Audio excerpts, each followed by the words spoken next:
Some brands try and do TikTok and TikTok Shop, but they have this really, really strict criteria and it doesn't work. And then they think it doesn't work for them. But all the brands that are crushing it on these platforms and the brands that come out of nowhere are all the ones that have kind of done something weird and unique. And I think brands need to be a little bit more relaxed. If you're a young brand and you don't have shareholders and millions and billions in revenue, if you can do like weird stuff, like you're going to stand out amongst all the crowd like way easier.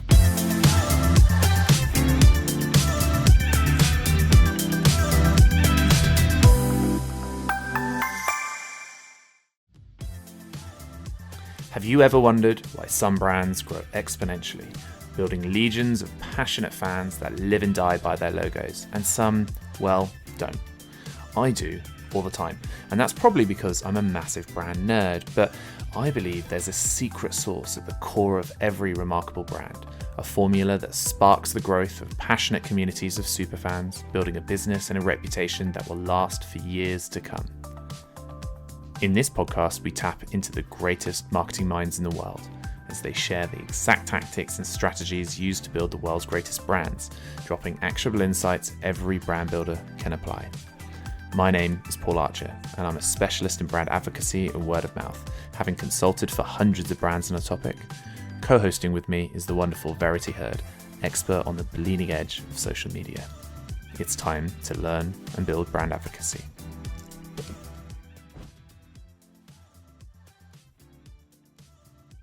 Starting from right to left, would you like to introduce yourself? Tell us what you do. Tell us about the brand you work with and the company you're here with. Sure. My name is Joe Marston, one of the founders of Soar With Us. We're an e-commerce digital growth agency. Call ourselves Creative Growth Partners. Work with tons of e-com brands. Sorry for a bit of a mic battle there. Yeah, I'm Olly, also co-founder of Soar, which is Joe's intro, but then alongside that also CMO of JAQ Group. We're a group of e-com brands comprised of 4 different businesses, soon to be 5. We've just been growing that for the last few years as well. Great. Hi, I'm Sarah. I'm at L'Oreal and I am an advocacy and social commerce expert and excited to join you guys and see lots of familiar faces today as well. And I'm Jimmy, head of community at Represent Clothing, which is a luxury streetwear brand based just outside of Manchester. Bolton to be exact, but Manchester's much cooler than Bolton, so that's up to Cheers to that. So creators, community and disruptive content are redefining social commerce. And so what specific tactics for success will take brands into 25 and beyond? We're going to try and uncover those strategies here and trying to figure out how to break through the noise as well, because it can get a bit samey. So we all know that the digital landscape is super saturated. So we're going to try and figure out how it is that these guys are kind of actually hacking that algorithm, how they're making sure that their content is seen by far more people and moving from there. So Olly, going to start with you. Like, how do you create disruptive content that actually captures attention and challenges the status quo on socials? I guess you start with the status quo, which I guess is for many years now has been quite like brand-led, upper funnel. I guess like quite rigid, over-polished content. And I think a lot of the pieces that you covered around kind of building advocacy and community is kind of flipping that on its head and going more down like a lens of authenticity, more down the lens of kind of behind the scenes, and just showing up in a different way, showing up in a more real, more authentic way that people can connect with on an individual level rather than on like a broader business level, which I think has been the trend for many years. We've seen that shift from an agency perspective over the last like 4 to 5 years, is from when we first got into the game to now, where like that UGC came through, and then, as you said, social commerce platforms came through, and the way you have to show up on there to connect with individuals and get results is just so profoundly different to previous. An example for us, and something we advise nearly all of the brands that we work with, regardless of point in the journey, if you can do it, is sort of like a founder-led narrative. Like, I think the Represent do this very well, obviously, with their founder, but showing up as a founder on platform, showing the journey for the brand from your perspective is a really like actionable version of that style of content. How are you guys doing that at JAQ? So for one of our newer brands, we're literally building into it a full separate content line around a founder's page. So we'll be doing the brand page, we'll be doing the founder's page, we'll be using the founder to funnel people from there to the brand site and activating a complete media strategy, a complete content strategy, a complete paid strategy around them as an individual, as well as around the brand and the product itself. And this is all about, if you think about it, kind of building community from your customer base. Like Jimmy, I mean, it's literally your job. I think Represent, I've heard of them. They're doing all right at this. Like how are brands like transforming that attention to get disruptive content? It's a strange one in my sense of community, because the guys that I interact with every day kind of, I would say they see through disruptive content, which might not be what everyone wants to hear. But we concentrate more on, like we mentioned, the founders as more as creators than just TikTok links and that kind of stuff. So I don't particularly focus on disruptive content. We try and focus on authentic content, which people can attach to. They might be able to see themselves in it. They might be able to be inspired by it.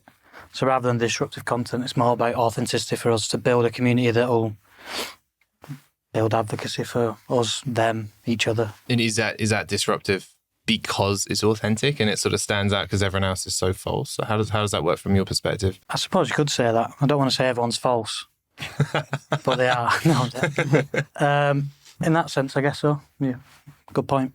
I'm going to take that back, and my appraisal in January, I'm going to say that and hopefully get a pay rise. The brand itself is just exploded in the past few years. Like, it's more than a brand; it's like a lifestyle. Like, can you speak to that? How do you build? I mean, you're selling clothes, right? Mm-hmm. Everyone wears clothes, but the brand is elevated way above that. Like, why do you think that has worked for you when so many other brands are trying to do that? I wish I could answer that question succinctly.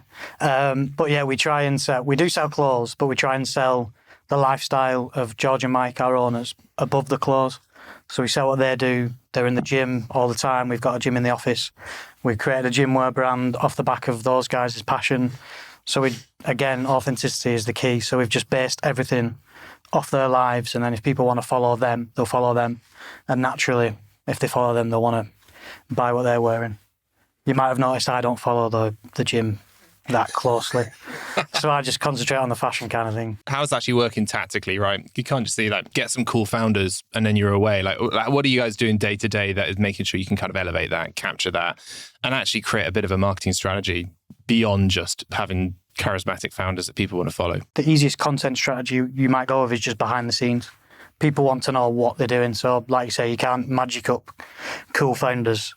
And I don't want them to watch this because I don't want them to know I think they're cool. But they are quite cool. But you can't fabricate that. Again, I feel like I'm saying authenticity a lot. But just behind the scenes, what they're doing day to day. So we've got a YouTube series. Just anything that a consumer can find out about the brand that is more than what the brand is selling, I think is an amazing gateway into the brand itself. Is this just innate for Represent as a brand? Has this been since day one the way that the brand was built? Yeah. Do you think it's possible for brands that don't necessarily have that pedigree from day one to sort of switch towards being authentic, doing sort of behind the scenes and everything like that? I think you can. Definitely won't happen overnight. I get asked a lot, how did we create the Represent community? And the answer is, it wasn't me, for a start, which is a negative. And you can't fabricate it. You've just got to go. You've just got to... Time is the only thing that can build a community. That's my answer to how do you build the community. Just put time into people. They put time into you. Give them back. I was mentioning in the lobby, a lot of our community members came from our customer support channel. So I might see one person's name come up over and over again, and they might be moaning in our customer service channel. But it got me thinking but they're still connecting with us, they're still purchasing, they might be moaning. So they're invested, so we just need to give them some time, put a name to the customer service, which was usually me, and just give them back a bit of the time they're giving us. And then they're now some of our biggest advocates. They're at every pop-up we do.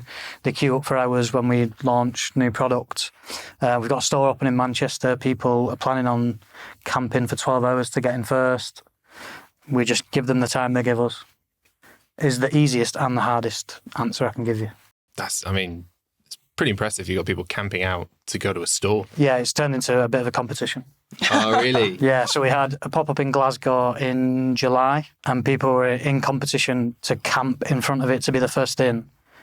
And I had to advise them that as much as I love Scotland and Glasgow, it might not be advisable to sit outside with your life savings at 3 a.m. in the morning to buy some clothes.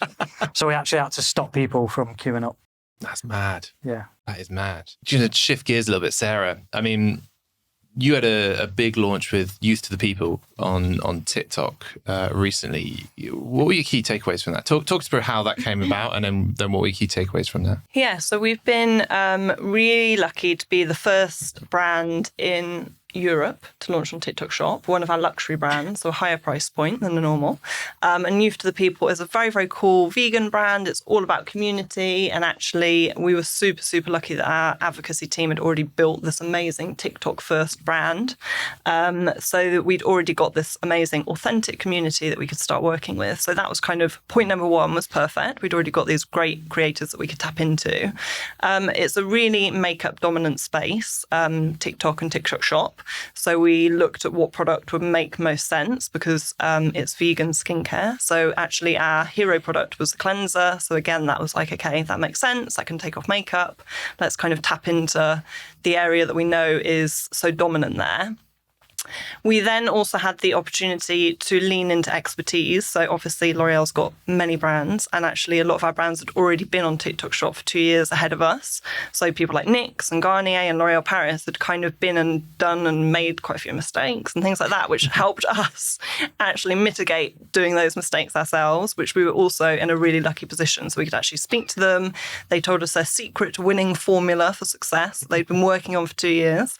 So that really kind of made us have that catapult into being able to launch more speedily and more successfully. And we also lent into expertise in the form of an external expert who's in the crowd here today. Shout out to Pete. So if anyone is looking for help as well, I'm sure he's available to talk to you later. But it's important. Obviously, we can't be expert in everything. We understood how to build a community. We understood how to build advocates. But actually now trying to convert was very different for us. So it was really important to kind of build that network to kind of learn from as well. And then I guess the biggest learning, which is a really obvious one, I'm sure, to everyone, but actually was to have fun.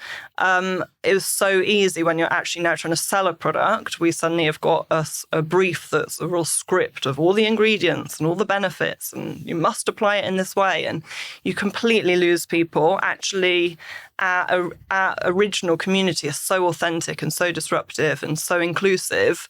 They create beautiful and really fun content, and actually allowing them to have complete freedom and come to us with much more kind of bonkers and disruptive ideas completely perform so much better. And I think it's so obvious to say that now that that time has passed and we've done that. But I think that's a really big learning. You can be so almost hell-bent on trying to shoehorn in every single angle of why that product and why someone should purchase it. You almost lose the whole point of what TikTok stands for, which is entertainment, fun, disruption, thumb-stopping content. So they're probably our biggest learnings, and I guess we're still in the middle of our journey with it all. So we haven't completed our findings yet or come up with our perfect recipe for success, but we're on the process of doing it. Beyond having fun, you did say you have a secret Yeah, technique. secret. And I've actually spoken to everyone here and they've all promised not to tell. Can you give us a bit of an insight? Yeah, they're all NDA, I promise. What else stuck out for you guys? I guess the big thing for us would be that although we got this amazing community, they were already talking about our products, they already loved our products, which was great. If we then wanted them to talk about our products in order to sell the product, actually a lot of them didn't have enough following to have enough traction to actually get that sale over the line. So I guess one of probably the secret pieces that we've learned is media boosting plays like a massive part in success on a platform like TikTok Shop at the moment. You need to get more eyeballs onto that content. You need that to be immediate as well. So it was really keeping an eye on which pieces of content started to perform, immediately having that agility to then boost that content. And repeating that process. So I guess in a dream world, you're doing that on a bit of an always on. You're always creating new content. You're always boosting it. And that that kind of pattern continues. And that's probably the most successful way. But I guess most of us know that we don't have endless budgets to always do that. So, but yeah, that's probably my biggest learning in terms of the recipe for success I'm allowed to share. Oh, wow. Was there anything that surprised you about what content started performing that you were boosting that you would never have thought that you would be boosting? No, I think it kind of came in two ways. Like some of the people that we had looked at the data that we knew were top performers immediately were our absolute like gold top performers. They were the ones that were selling. And because again, they've been doing this for a good few years now, they know what works and they know how to get the sales coming in. So that was kind of an obvious one almost. We expected them to perform and we probably paid them a bit more because we assumed that they would perform. And then, yeah, I guess it was just back to that fun nature. Like we had one of the guys like going on a date with the cleanser and it was like, I've got this new guy in my life and it really like made you want to keep watching the whole way through. So you'd got that duration of viewing through because you assumed he was going to like reveal who he was actually dating and he was actually talking about a cleanser. So it was all a bit crazy. And we're like, I don't know about that. But you kind of have to trust these guys. Obviously, they're the experts. Again, as we said, that's why we needed to pull in all this different areas of expertise. We are newer to this area of trying to get that immediate conversion, whereas they've been doing it a lot longer than we have and on a much varied basis with so many different brands and different categories. You have to trust them that they are complete and utter experts and you have to listen to them as well. The most insightful things that you learn are from them. They are telling you all these like amazing kind of nuggets of information that can really help shape your next decisions and what you do next. Is there a line? Is there any kind of content that you wouldn't be? I mean, obviously, even though this brand in particular is vegan and it's cool and it's LA and it's disruptive, we still are part of L'Oreal. So you do always have in the back of your mind, you've got to be keeping a bit of an eye on the way it plays out. And obviously you have that opportunity usually to look at the content before it goes live if it's been in a paid kind of capacity. No, I think on that one, we definitely have pushed a lot more boundaries.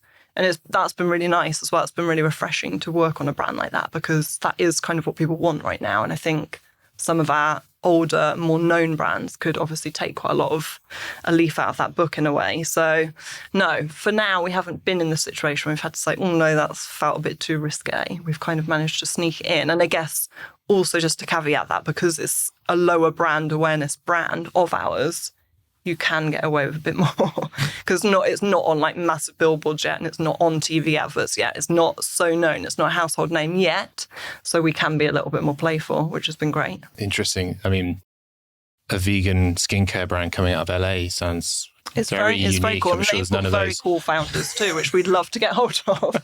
How did you use trend squads for that? Because I know that this is something that you were looking into. Were you able to use your founders for that? Was that something that was separate to it? No, so that's separate. And that's almost a bit of a strategy again that I probably shouldn't be talking about, but let's talk about it, hey. They're all signed an NDA, so we're all good. Everyone go away and do this afterwards. But basically, that's just coming back to that piece about agility again. Obviously, we know on platforms like TikTok, a trend can come in, it can mature, it can disappear within the space of 48 hours. Actually, if you've already got a pool of talent that you work really closely with, you've already got amazing relationships with, you can kind of set the scene and say, look, would you be interested in working with us on an ongoing basis? We'd need content created within 24 hours. We'd need the rights to be able to boost it within the next 12 hours. If you've got a pot of people that you already have that relationship with and you're ready to go, you can just really tap into those opportunities so much quicker. And obviously that's so critical for the platforms as everything is moving so speedily. In the past, we've had things where we've had so much process in place, which is the nature of obviously such a massive global company, that you just cannot get things through almost the red tape quick enough. So you've spotted something, you've got the content created, but you're desperate to maybe boost it and you just don't have the kind of process to get there in time and you've missed that opportunity. And I guess if you're doing it on your own and you're entrepreneurial and it's your own brand, you don't have those things. It's not a factor that you have to take into consideration. You can be immediate and you can just jump on things and take a risk. But I think that's a big piece that we've really learned as well, to kind of really adapt our process, make sure all our teams know to be speedy. Let's shave down those like 5 days of turning something around into 24 hours. And at some point that 24 hours is probably going to become 12 hours. So really kind of challenging the process in order to be there and be relevant.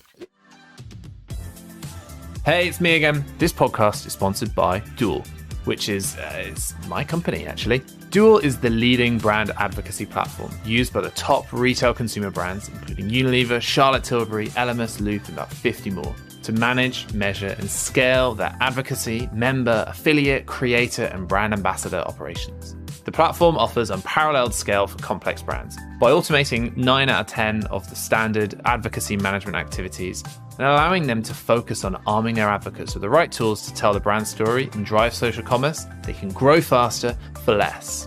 We only work with 15% or so of the brands we speak to, but we try and add value in many other ways, this podcast being one of them. So if you are a brand that's interested in this, maybe a large consumer retail brand, ideally you're doing $20, $30 million as a minimum, and you're pretty advanced on social and you need to know what the next stage is, then please get in touch. Email me, paul@duel.tech. That is paul@duel.tech, or Google duel.tech.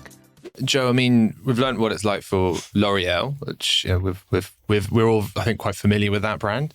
Your roster, you work with, it's kind of a who's who of the hottest brands coming up at the moment. Like, it's a phenomenal group there. Like, you're seeing it across a bunch of different industries, a bunch of different brands. Like, what are the biggest industry trends that you've noticed that have really started to hit in the past few months? Maybe not surprising, but definitely TikTok Shop in terms of how fast, almost like a mass panic from brands of trying to get something sorted, especially sort of Q2, Q3. You know, people suddenly realising that Black Friday is around the corner.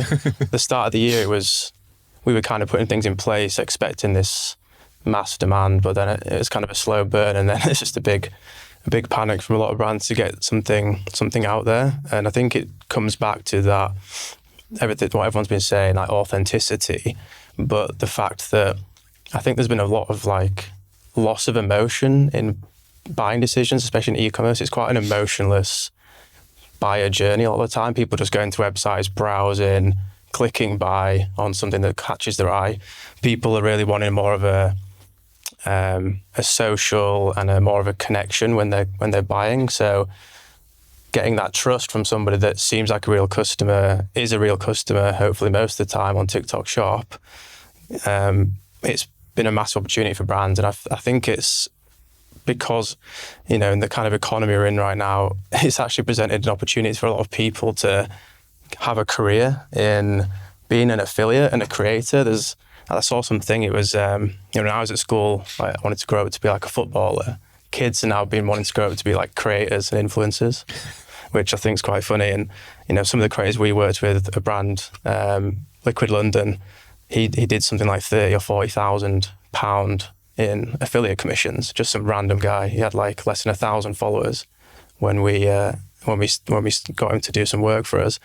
So I think this combination of customers, consumers seeing this opportunity to get more involved with brands, you know, it's rapidly increasing in terms of how many creators there are and how many affiliates there are, and then brands noticing that the first mover advantage is very important here, and it's not going to be as big of an opportunity in 12 months. You know, TikTok will increase the cost, they will reduce reach, more brands will be on the platform. So really trying to jump on that quickly, I think, is quite important. What do you think is going to happen in Black Friday when every single brand and every single creator is all shilling their wares at the same time? Is it just TikTok's going to fall over and everyone's going to migrate away? It's going to be a scary period. I think it's going to be hard to use TikTok and social media in a way that we're used to. It's just, people are going to be shilling everything, I think.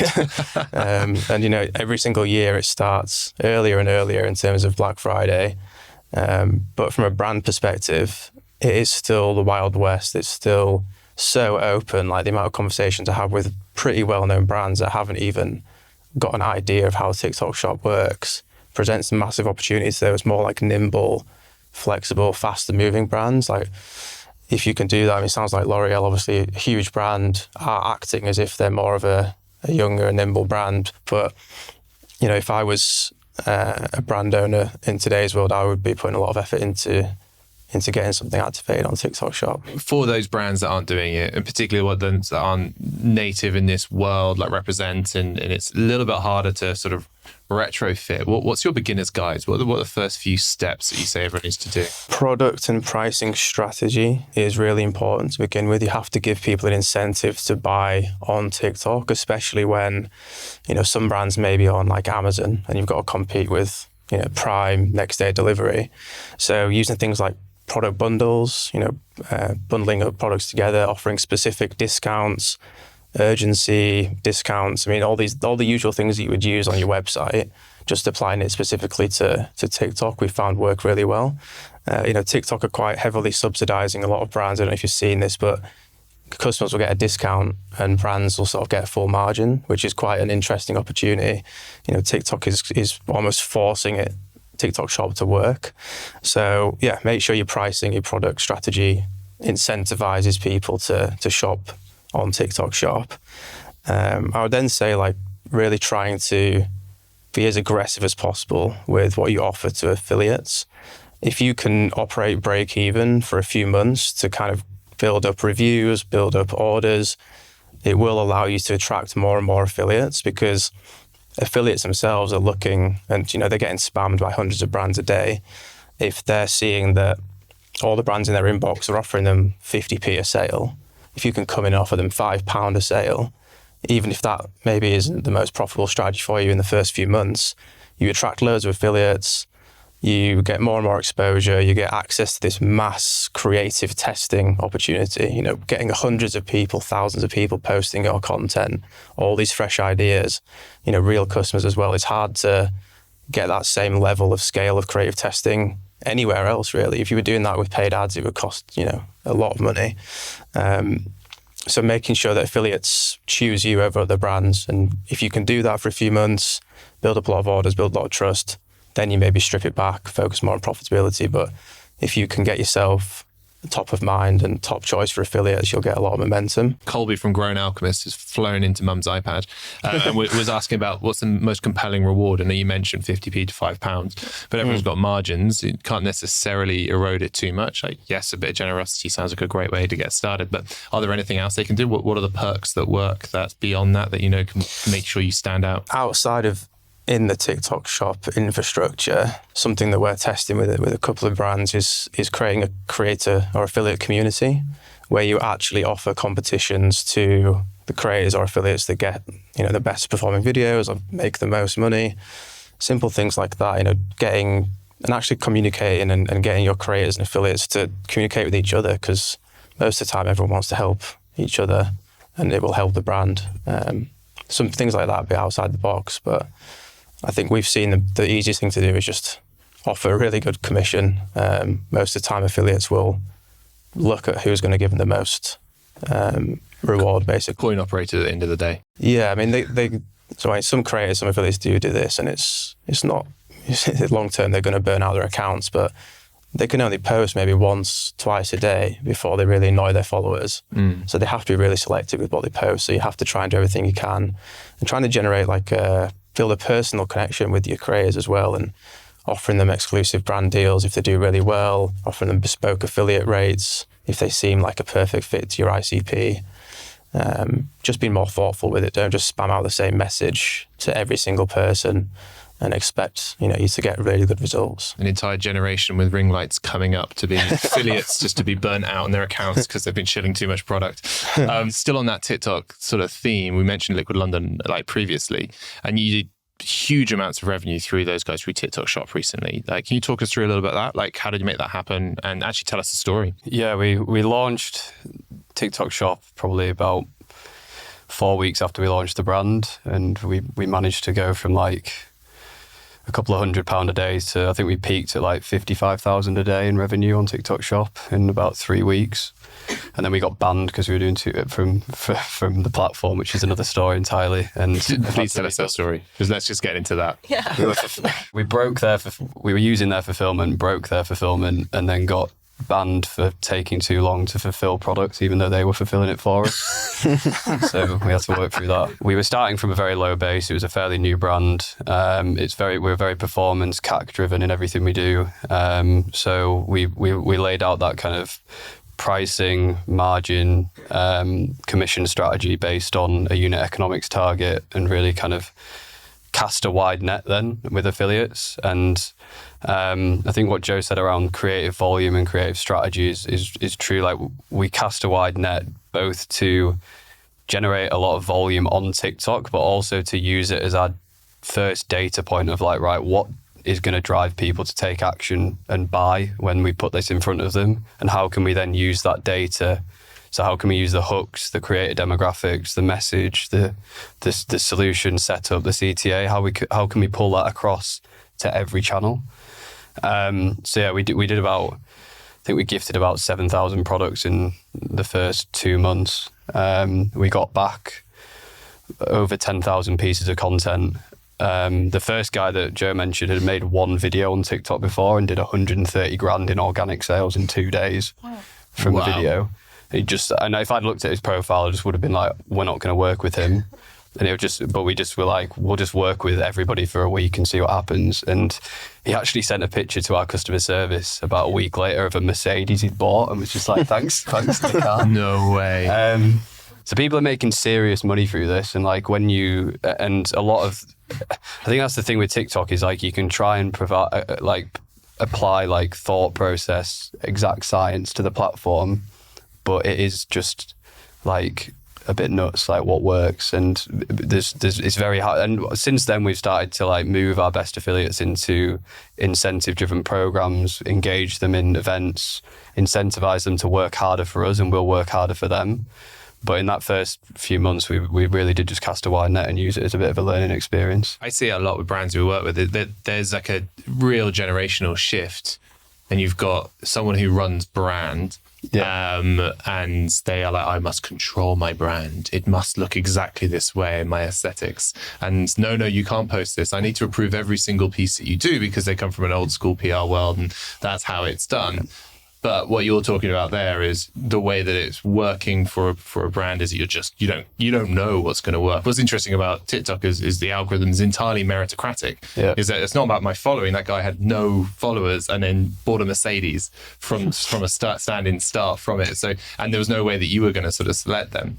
Like, is there a point where you have to kind of pull back control over your brand, or is actually the Wild West now is that you do not control your brand is what people say it is? Yeah, I think there's a brand performance debate. So it's like the biggest debate that I have with creative teams, performance teams, brand teams, like that. It's like a Venn diagram, and the magic happens in the middle of that diagram, and the teams are constantly trying to pull you in either direction.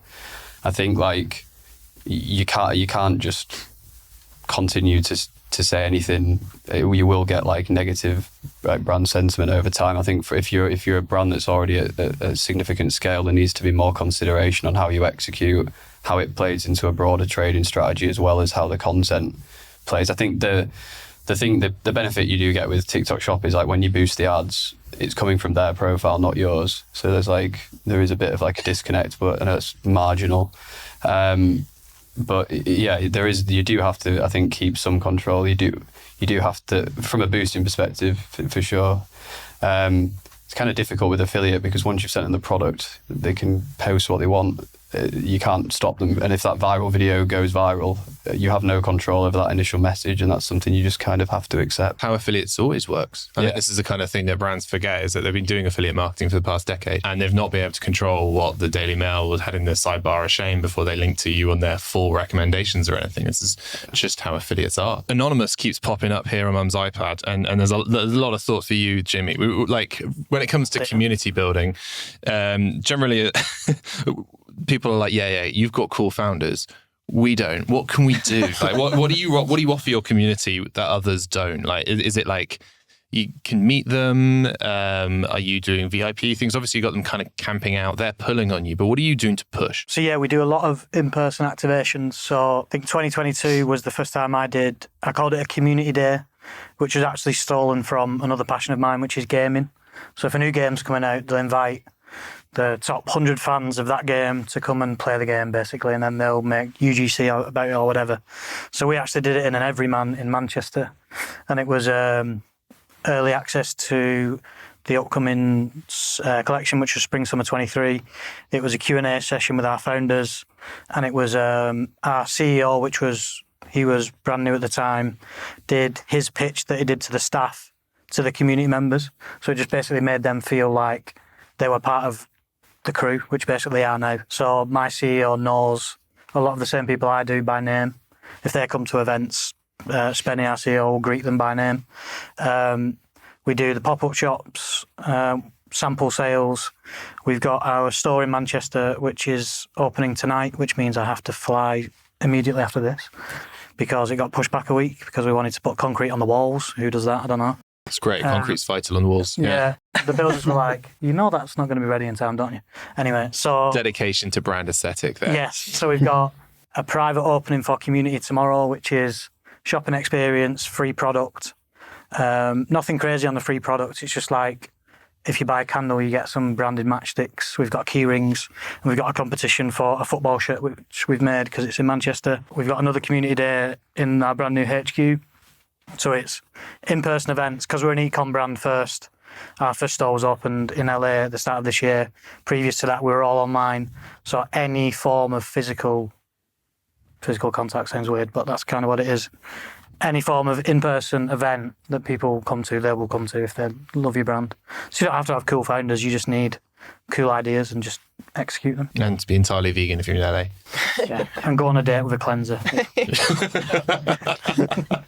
All right. So, I mean, we're kind of closing down on 24 right now, approaching 2025. Just going to go through each of you to close this off, starting with you, Jimmy. What trends are you seeing emerging, or what do you think is going to be the big thing for brand and community in 2025? Good question. Following on from that, it's the in-person events. There's a beauty brand called Refi, you've probably heard of, which is Manchester-based. Why is it Manchester brands are killing it at this thing? Because we're fucking cooler than you lot. Sorry. They're annoying me a bit because they're doing better than me in their community space. I think they flew... It's because they're not in Bolton. Yeah, it's probably that, actually. We're not friends. They flew X amount of people out to Mallorca as a community week, just to celebrate them, get some content from those guys. So I think it's just thinking outside of the box, taking online communities offline, in person, and just sharing. Sharing whatever you can, behind the scenes, in-person content. Sounds easy. It's not. It's a lot of graft to be authentic. Yeah. A lot of inauthenticity being authentic. Yeah. Put the slog in.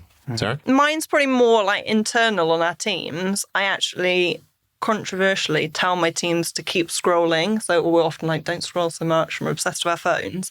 But actually, the more you can be really in that platform and see what platform updates are coming and what new features and what creators and what your competitors are doing, even to the point when we were trying to get our TikTok shop off the ground, we really needed like our legal team to be on there and understanding what that journey looked like and making purchases, and our IT team, and everyone kind of goes, oh, I know what TikTok is and I know what TikTok shop is, but I do genuinely believe, like, genuinely purchase something, have that journey, because it just helps you have that conversation so much better.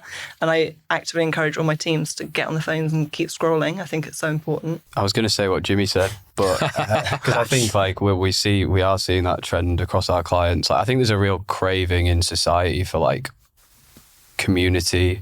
You can see that both on a brand level, but even like run clubs, all of these things that are just booming at the moment. It's like we went online through COVID, and now I feel like there's a real, like, you see the trends on like people looking for meetups, events, regardless of whether it's brand side. So I think that's going to continue. Then I think that authenticity, I think that like behind the scenes, that founder led, like a lot of the fastest growing brands are the ones that are really pulling back the curtain in that authentic way and giving people an insight into like the operations and actually what makes them tick on an authentic level. Nice. Probably to add to that, I would say do more like weird and unique things when it comes to marketing.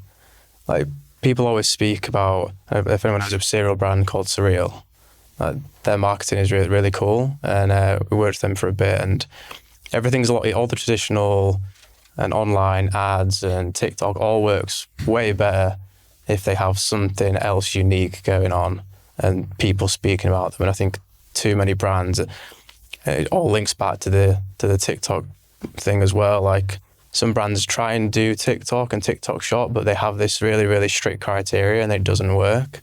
And then they think it doesn't work for them. But all the brands that are crushing it on these platforms and the brands that come out of nowhere are all the ones that have kind of done something weird and unique. And I think brands need to be a little bit more relaxed. And if you're a young brand and you don't have, shareholders and millions and billions in revenue, if you can do like weird stuff, like you're going to stand out amongst all the crowd like way easier. Take the risks. Well, that's brilliant. A lot of principles that seem to be shared throughout this as well, which I really like. That's been fascinating. A huge thanks to everyone. So Joe, Olly, Jimmy and Sarah, thank you very, very much. That was another episode of Building Brand Advocacy, the world's top brand building podcast. To find out more about building brand advocacy and how this podcast is part of a bigger plan for our brand building cookbook, then make sure to search for Building Brand Advocacy in Apple Podcasts, Spotify, Google Podcasts, or anywhere else that podcasts are found, and make sure that you click subscribe so you don't miss any future episodes. Thanks to Duel for sponsoring. To find out more, go to www.duel.tech, that's duel.tech. And on behalf of the team here at Building Brand Advocacy, thanks for listening.